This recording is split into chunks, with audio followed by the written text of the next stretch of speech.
बाढ़ में गरीब बहू के छोले भटूरे। अभी तो कम पैसे बचाए हैं, लेकिन जैसे ही टारगेट पूरा हो जाएगा वैसे ही सबको सरप्राइज दूंगी। फिलहाल चलो घर का सारा काम खत्म कर लेती हूँ। उसके बाद प्रीति घर का काम करने लगती है और देखती है कि उनके घर की दीवारें बिल्कुल खराब हो रही थीं। काश कभी हम भी अपने घर की मरम्मत करवा सके और ये घर ठीक हो सके। कोई बात नहीं, अगर नहीं हो पाएगा तो मिट्टी का लेप लगा दूंगी, फिर तो सब ठीक ही हो जाएगा। इस तरह खुद से बातें करते हुए प्रीति घर का काम कर रही थी और वहीं दूसरी तरफ उसकी सास बाहर पड़ोसनों के साथ बैठी हुई थी। सोच रही हूँ अगले महीने जाकर शहर हो आऊंगी। सुना है कि वहाँ बाजार बहुत अच्छा है और कुछ जगह पर तो बहुत ही सस्ता सामान भी मिलता है। हाँ हाँ, बिल्कुल जाकर देखना चाहिए। मैं तो वहाँ पर 50 बार जा चुकी हूँ।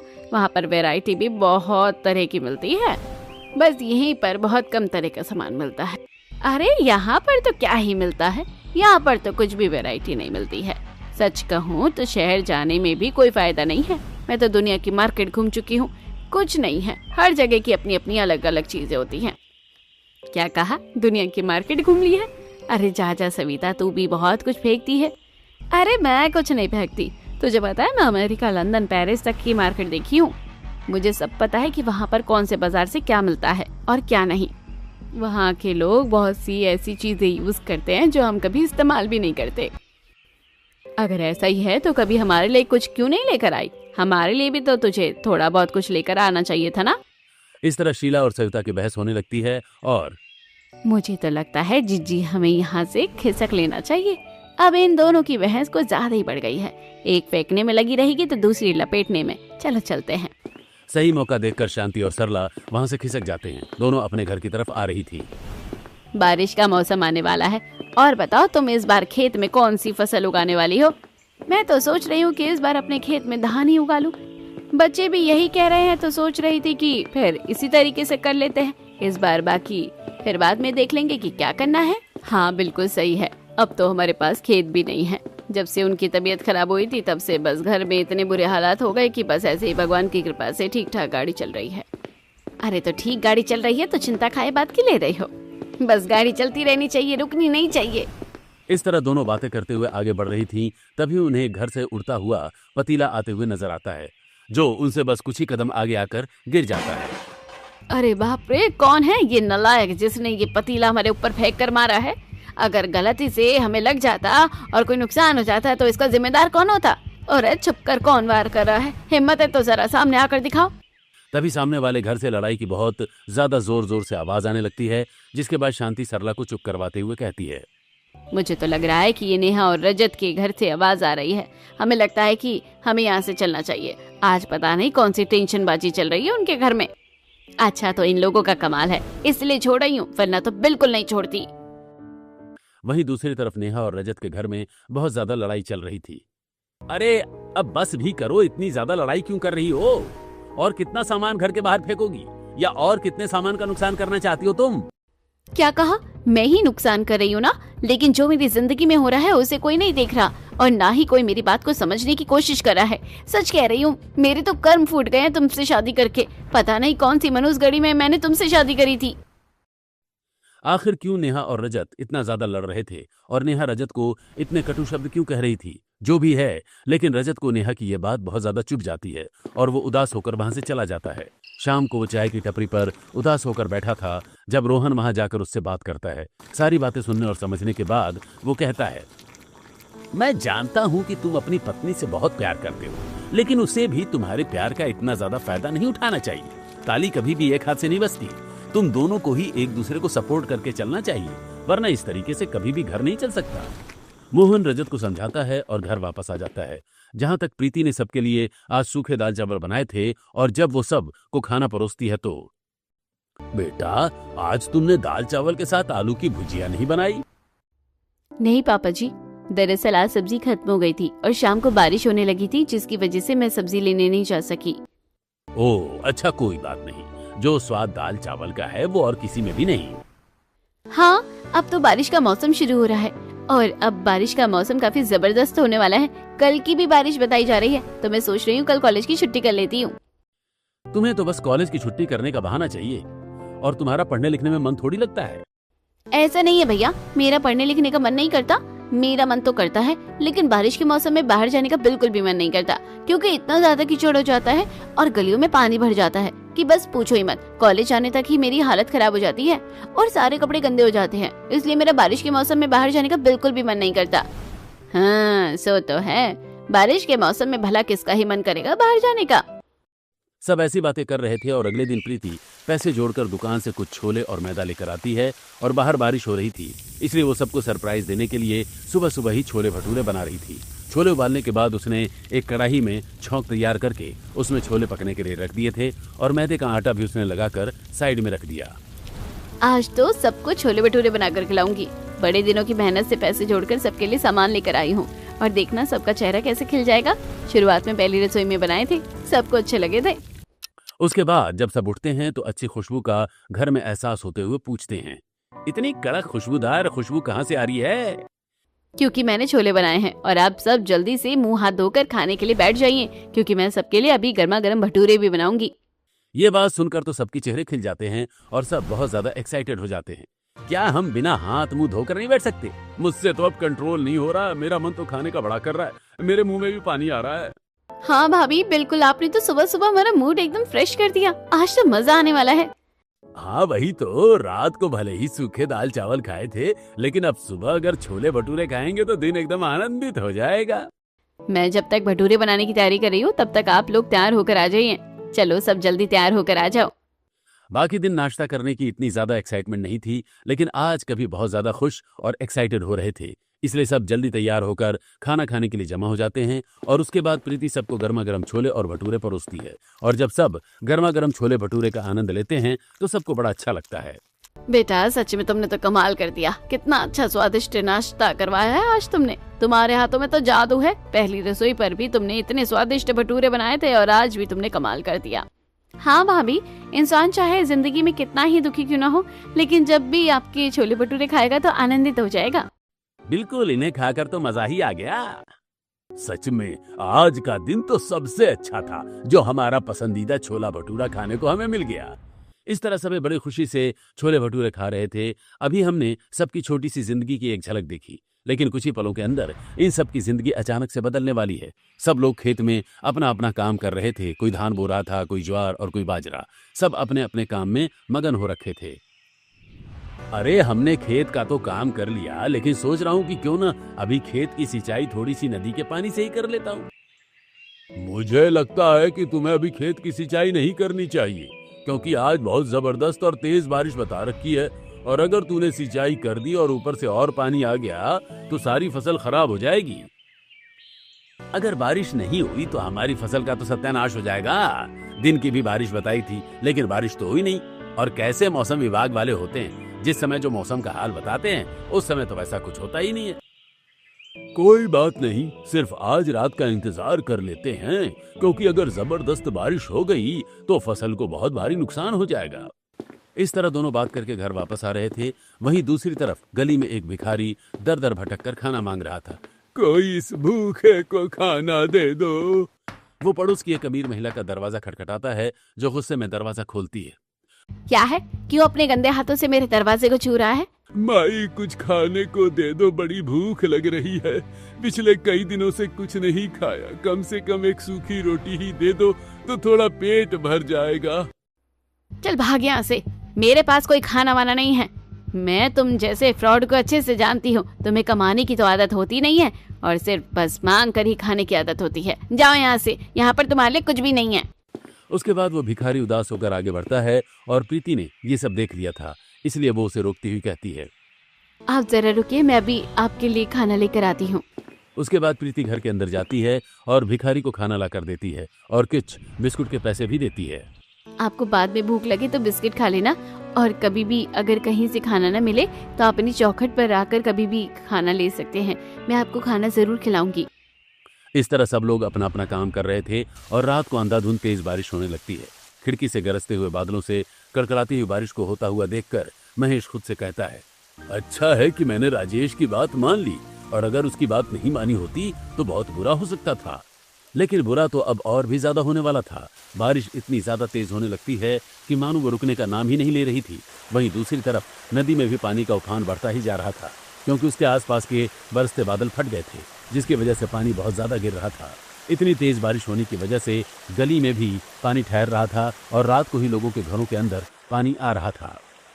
अरे आज एक ही दिन की बारिश में इतना ज्यादा पानी घर के अंदर आ रहा है। सच में भाभी, हमने तो कभी सोचा ही नहीं था कि ऐसा भी कुछ हो जाएगा। अभी पहले जितनी भी बारिश हुई थी उसमें तो ऐसा कुछ भी ऐसा हाल नहीं हुआ था, और अब देखो रात की एक बार की बारिश में ही क्या हो गया है। लगता है आज सबको चारपाई पर बैठकर ही रात गुजारनी पड़ेगी। कोई बात नहीं, जैसे ही थोड़ी सी बारिश रुकेगी वैसे ही हम पानी बाहर निकालेंगे। वहीं दूसरी तरफ नेहा के घर में भी बवाल मचा हुआ था। पता नहीं कैसी मुसीबत है, एक तो पहले ही जिंदगी इतनी खराब चल रही थी और ऊपर से अब इस बारिश के मौसम में भी दिमाग खराब हो गया है। मुझे तो कुछ समझ नहीं आ रहा कि मेरी जिंदगी में आखिर कुछ अच्छा क्यों नहीं हो सकता।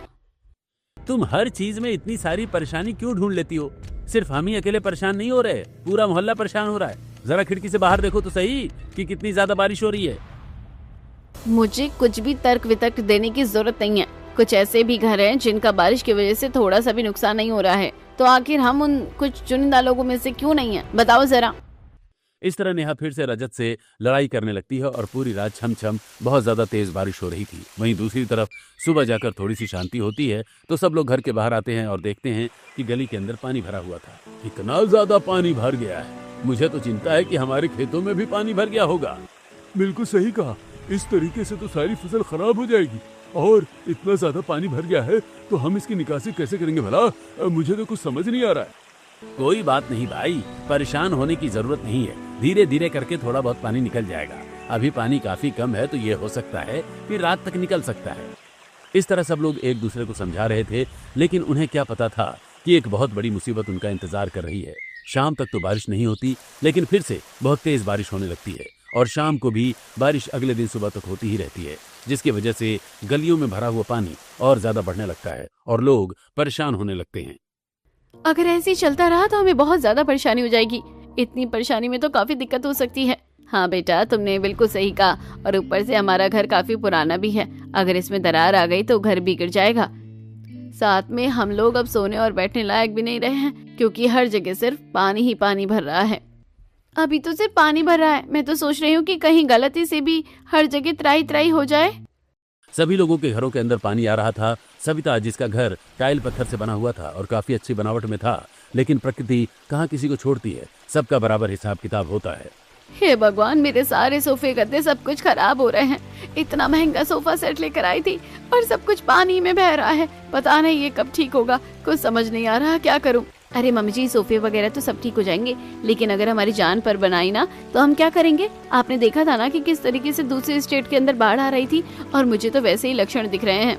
अरे चुप कर, काली जुबान से क्या गलत शलत बोले जा रही है। अपनी जुबान पर थोड़ा कंट्रोल किया कर, कुछ भी अनाप शनाप बक रही है। अरे कुछ नहीं होगा, बस थोड़ी सी तेज बारिश हो रही है, और सुना है कि नदी के आसपास बादल फट गया था, इसलिए यहाँ पर इतना ज्यादा पानी भर रहा है। 1-2 दिन की बारिश के बाद जब ये बादल शांत हो जाएंगे तो सब ठीक हो जाएगा। लेकिन ऐसा कहाँ होने वाला था। हालांकि कभी भी मुसीबत के लिए हर कोई अपने आप को तैयार ही करता है कि कुछ गलत न हो, लेकिन हमेशा उनके सोचने जैसा ही कुछ हो सकता हो, ऐसा संभव नहीं। बारिश इतनी ज्यादा हो रही थी कि थमने का नाम ही नहीं ले रही थी, और वहीं दूसरी तरफ नहर और नदी का पानी मिक्स होकर गांव के अंदर बढ़ता ही जा रहा था। सब लोग अपनी अपनी छत पर जाकर बाढ़ से बचने की कोशिश कर रहे थे। हे भगवान, हमारे गांव में क्या हो गया? देखो तो हर जगह से पानी ही पानी हो गया है। अब हम सब क्या करेंगे? मेरा घर तो पूरा डूब गया है, और यहाँ तक कि मेरे महंगे सोफे और मेरा महंगा सारा सामान भी खराब हो रहा है।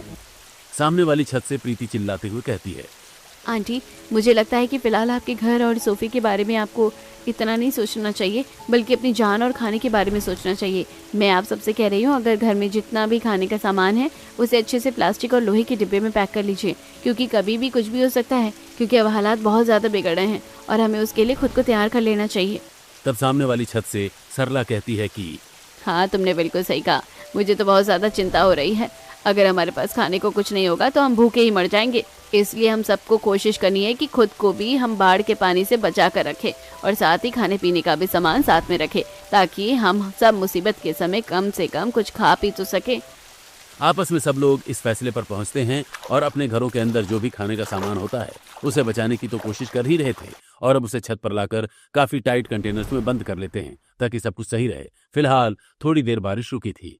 मुझे तो बहुत ज्यादा भूख लग रही है। हम क्या करें, यहाँ पर तो खाना बनाने के लिए कुछ भी नहीं है। तब प्रीति नीचे जाती है और कढ़ाई लेकर आती है और साथ में छत के ऊपर ही ईंट का चूल्हा बनाकर वहां पर खाना बनाने की कोशिश करती है। लेकिन क्योंकि सारी लकड़ी गीली हो गई थी, इसलिए वो इसमें कामयाब नहीं हो पाती।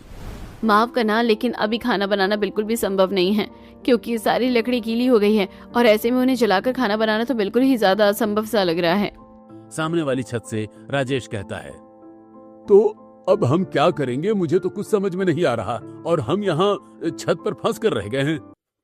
तभी वहां दूरी से नदी का पानी एकदम से बहते हुए आता है और कुछ लोगों के घर तोड़ देता है, जिसके बाद सभी लोग बाढ़ के पानी में गिर जाते हैं। कुछ लोग तो तैरते हुए पेड़ों के तनों का सहारा लेते हैं और कुछ लोग जिन्हें तैरना आता था वो एक दूसरे की आपस में जान बचा रहे थे।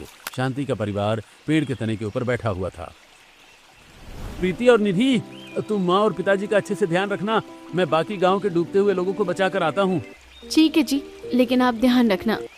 अब सभी लोगों की मजबूरी हो गई थी कि उन्हें घर छोड़कर ही जाना पड़ रहा था, लेकिन जाते कहाँ और किस तरह। कुछ लोगों ने पेड़ के तनों पर बैठकर लकड़ी का सहारा लेकर उसे नाव बनाकर आगे बढ़ने की कोशिश की, तो कुछ लोगों ने जो भी तैरता हुआ सामान मिला उसके ऊपर बैठकर खुद को बचाने की कोशिश की।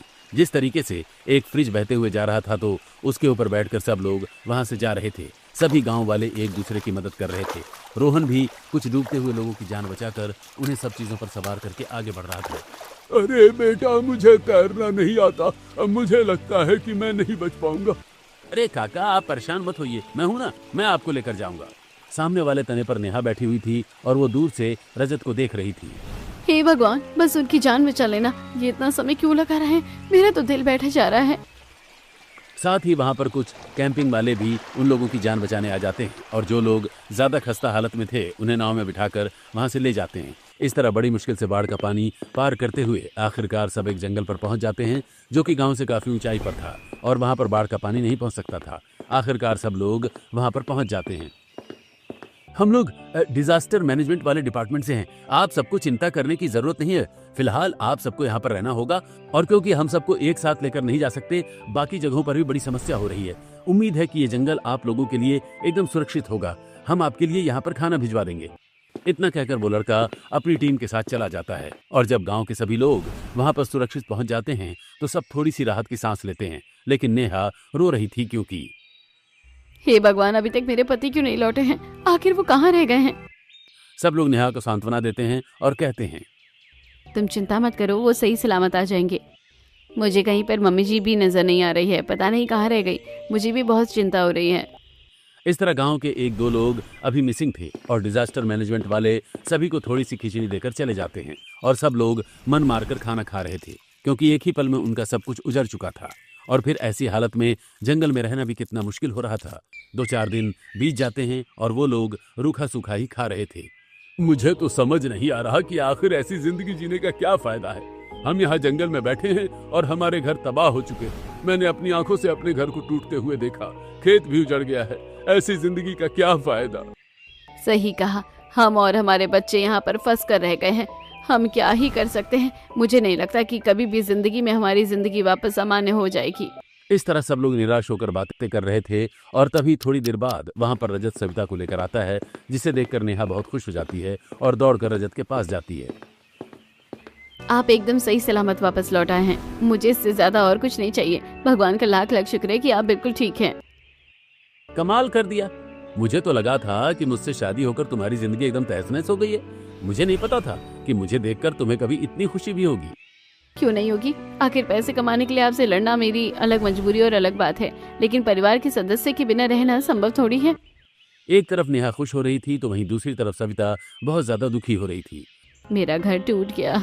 इतने महंगे सोफे लेकर आई थी, इतना ज्यादा पैसा लगाया था, सब कुछ तबाह हो गया। मुझे तो समझ नहीं आ रहा कि अब हम कैसे जिएंगे। मुझे तो जीने का भी कोई फायदा नहीं लग रहा। इससे अच्छा तो घर के साथ मैं भी। सविता आगे कुछ बोल पाती कि उससे पहले ही प्रीति उसकी बात को बीच में काटते हुए कहती है, बस बहुत हो गया। आप सब इतनी बहकी बहकी बातें क्यों कर रहे हैं? क्या आप लोगों की जिंदगी किसी भी चीज से ज्यादा जरूरी हो सकती है क्या? पिछले 4-5 दिन से देख रही हूँ, हर कोई बस उदास बैठा है और बार बार अपनी जिंदगी को कोस रहा है। आंटी जी, घर में चाहे कितने भी महंगे सोफे या महंगा सामान क्यों ना हो, लेकिन वो कभी भी इंसान की जिंदगी से कीमती नहीं हो सकता।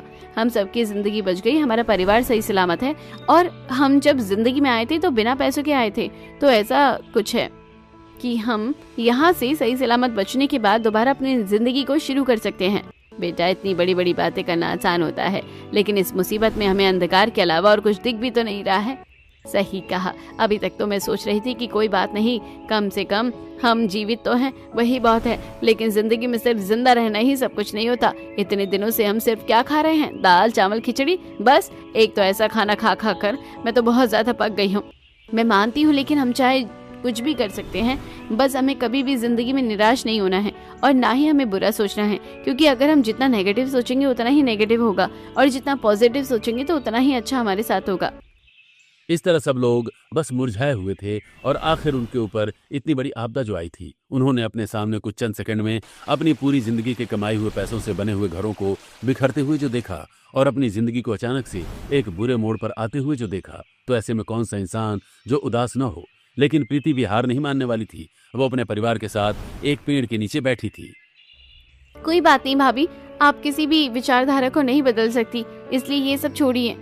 लेकिन प्रीति भी इतनी आसानी से कहाँ हार मानने वाली थी। वो घोषणा करती है, आप सबको लगता है ना कि हम मुसीबत के समय में भी कुछ अच्छा नहीं कर सकते, तो ये बहुत गलत है। मैं अभी आप सबको कुछ छोले भटूरे बनाकर खिलाती हूँ। सब लोग समझते हैं कि प्रीति मजाक कर रही है, इसलिए हंस देते हैं। बेटा, काफी अच्छा जोक मारा था तुमने, हमें थोड़ी सी हंसी आ गई। कोई बात नहीं, अब तुम बैठ सकती हो। अरे शांति, अपनी बहू को समझा, ये आज तो सविता से भी ज्यादा ऊंची ऊंची फेंक रही है। तेरे कहने का क्या मतलब है कि मैं फेंकती हूँ? ठीक है, अगर किसी को विश्वास नहीं है तो मैं करके ही दिखाऊंगी। उसके बाद प्रीति थोड़ी सी मिट्टी लेकर आती है और वहां पर एक बड़ा सा चपटा सा छोटा सा चूल्हा बनाने की तैयारी करती है। साथ में वो मिट्टी का एक बड़ा सा घड़ा भी बना लेती है और उसे सूखने के लिए रख देती है।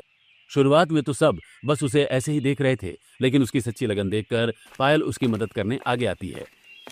मैं नहीं जानती कि आज हम छोले भटूरे खा पाएंगे, लेकिन बनाने की कोशिश तो कर ही सकते हैं। और वो खाली बैठे बैठे भी बोर हो रही हूँ मैं। चूल्हा तैयार करने के बाद वो लोग जंगल से लकड़ी इकट्ठी करके लाते हैं और कुछ पत्थर भी साथ में। जब लोग तैर कर आ रहे थे तो बाढ़ में आए हुए सामान के साथ एक बड़े सा पतीला भी आ गया था। प्रीति उसे लेकर आती है और उसके बाद वो 2 लोहे के डिब्बे लेकर आती है। मैंने कहा था ना कि हमें अपनी जान के साथ साथ खाने का भी थोड़ा सामान बचाना चाहिए। मैंने छोले का डिब्बा बचाया था और ये आटे का डिब्बा तैरते हुए यहाँ आ गया। इस छोले के डिब्बे में थोड़ा बहुत मिर्च मसाला रखा हुआ है, लेकिन हमारे पास तो मैदा है नहीं। और तुमने सबको छोले भटूरे खिलाने के लिए बोल दिया। अब हम क्या करेंगे? बिना मैदे के तो छोले भटूरे नहीं बन सकते। तुम चिंता मत करो, सब हो जाएगा। उसके बाद प्रीति एक कपड़े का टुकड़ा लेती है और उसमें से 3-4 बार आटे को एकदम बारीक तरीके से छान लेती है, जिसके बाद वो मैदे में कन्वर्ट हो जाता है। तभी वहां पर नेहा भी उसकी मदद करने आ जाती है और उसके बाद वो सब सारे मिर्च मसाले पहले तैयार करने के बाद तैयार किए हुए छोले में जंगल के पार वाली नदी से पानी लेकर आती है, जिसकी मदद से वो पहले कढ़ाई में छोले उबाल रही थी। नेहा मैदे के आटे को अच्छे से गूंद कर तैयार कर रही थी। मैं जब तक सभी के लिए पत्तों से पत्तल बना देती हूँ ताकि सबको आराम से खाना मिल सके।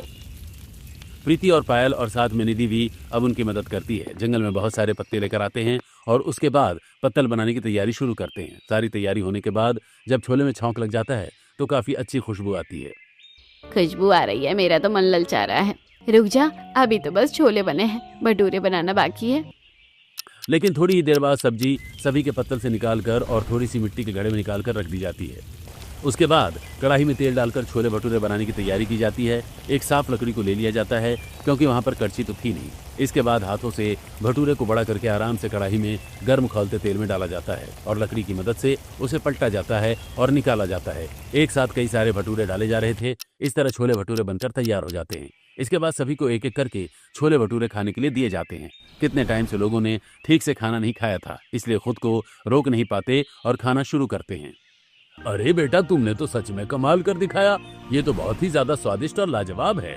क्या बेटा, मुझे थोड़ी और सब्जी मिल सकती है?